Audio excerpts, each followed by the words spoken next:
upgraded to a flagrant 2. The defensive foul on Dejanay Carrington has been upgraded to a flagrant foul penalty 2. Since there's wind-up, impact, and follow-through, high potential for injury, players in a vulnerable position.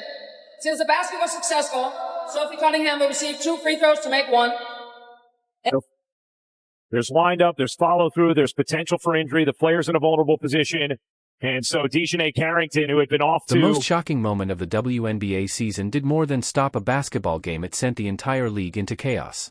What happened between the Indiana Fever and Chicago Sky quickly turned into a huge controversy, with fans accusing the league of losing control. A hard foul on the court sparked intense reactions, and things only got worse as coaches, players, officials, and fans became caught in the middle of the drama. The arena was filled with tension as these two heated rivals battled for control, but what happened next shocked everyone and turned a normal game into one of the biggest WNBA controversies of the season. Dejanay Carrington went to the locker room and tweeted that he upgraded, I think, to a flagrant. White privileged. How in the hell is this white privilege when you assaulted a player? Sophie didn't touch you.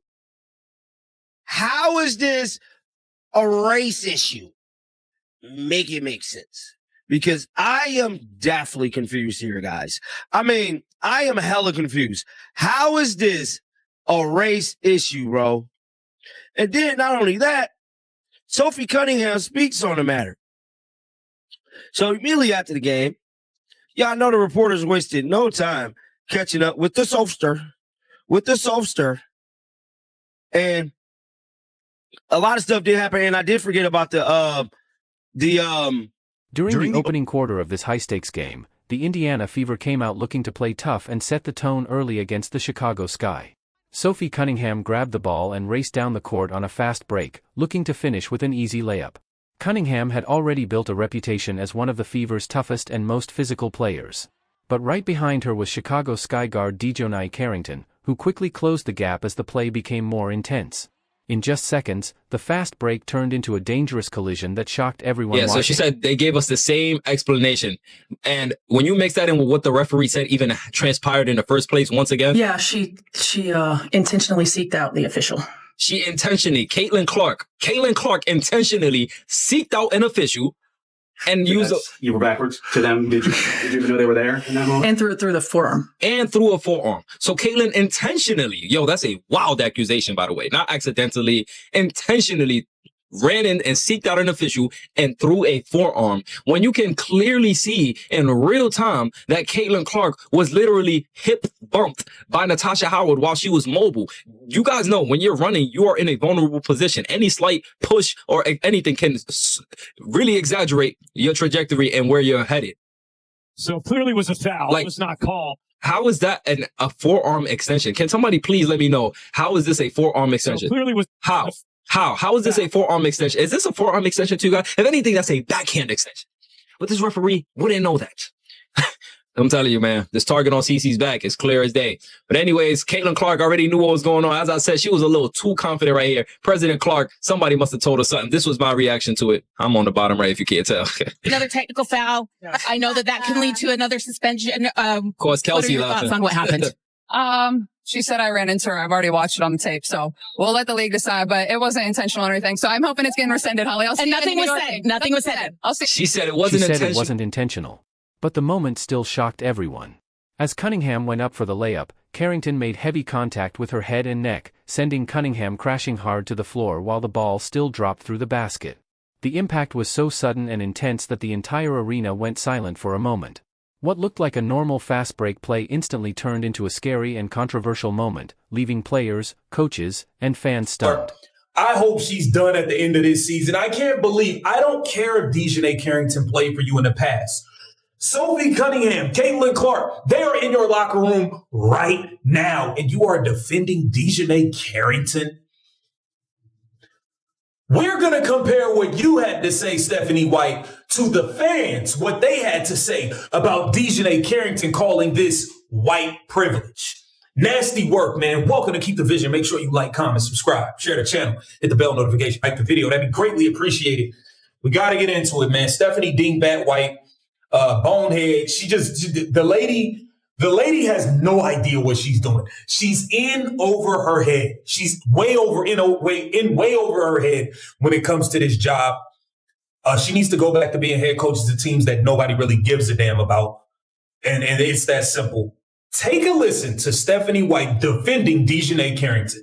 This is disgusting. If I'm Sophie Cunningham, I'm pissed. My mouth was bleeding. She tried to take my head off, and you at the podium talking about, oh, you don't think it was on purpose. What?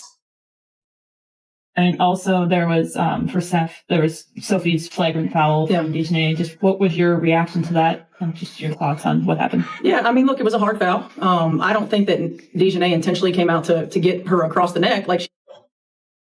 What are you talking about? You just have your team's back, bruh. When do you have your team's back, Stephanie? Cunningham refused to back down.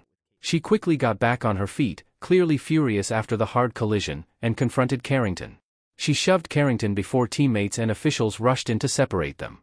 Players from both teams immediately stepped in to stop the situation from getting even worse, preventing a possible bench-clearing fight on national television.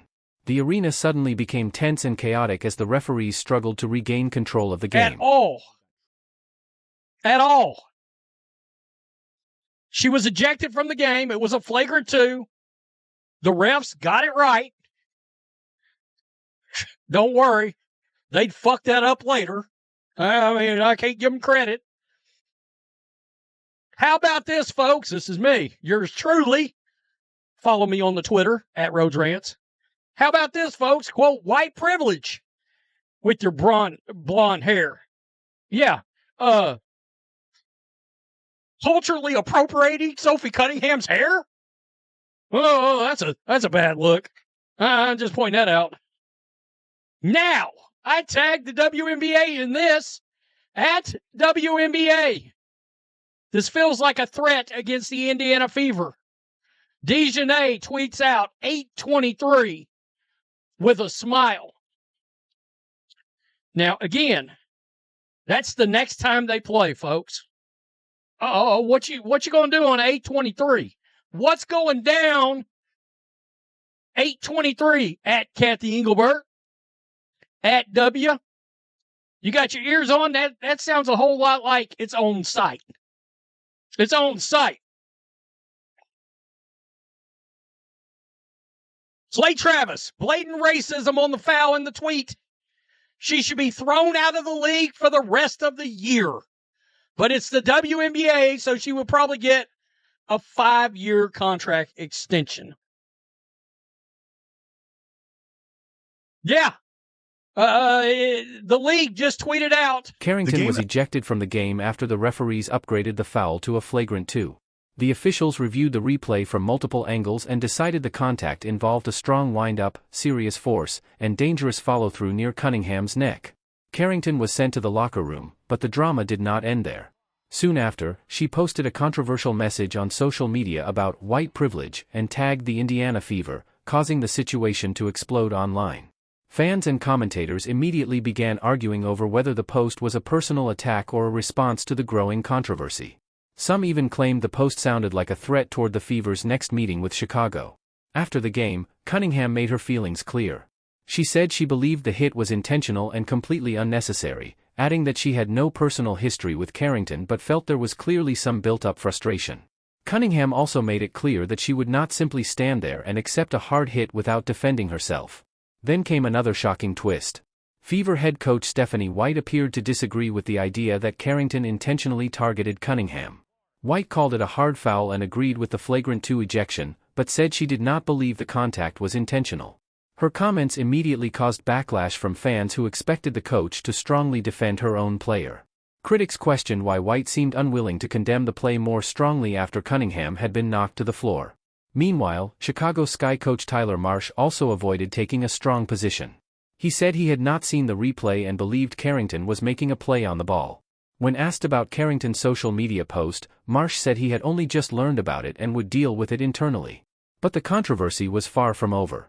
Later in the game, the officials became the center of attention again when Caitlin Clark was hit with a technical foul during another chaotic moment. Clark was running at full speed when Natasha Howard made contact with her near the sideline, sending Clark off balance and into an official. Replays appeared to show that the contact happened during the play and may have been caused by momentum, but the technical foul still shocked Clark's teammates and the crowd. What started as one controversial foul had now turned into a much bigger fight involving players, coaches, officials, social media, and angry fans. Despite clear video showing the contact was accidental, the referee hit Caitlin Clark with a technical foul for making contact with an official. The call was huge because it gave Clark her 8th technical foul of the season, which normally means an automatic one-game suspension. Suddenly, the Fever risked losing their biggest star for the next game because of what appeared to be an accidental collision. Fans were furious, and replays continued to show that Clark was pushed off balance and into the referee. After the game, Clark stayed calm and explained that she never intentionally ran into the official and that no words were exchanged. She said she trusted the league to review the footage and make the right decision. And that is exactly what happened. After reviewing the available video, the league determined that Clark's contact with the referee was caused by momentum and rescinded the technical foul. That decision saved Clark from an unfair suspension, but it also created even more questions about the officiating. Fans and analysts criticized the referees for allowing physical play to get out of control while making questionable calls against players. One side of the game featured a dangerous foul, while the other saw accidental contact punished with a technical. By the end of the night, what started as a heated rivalry had turned into a full-blown controversy involving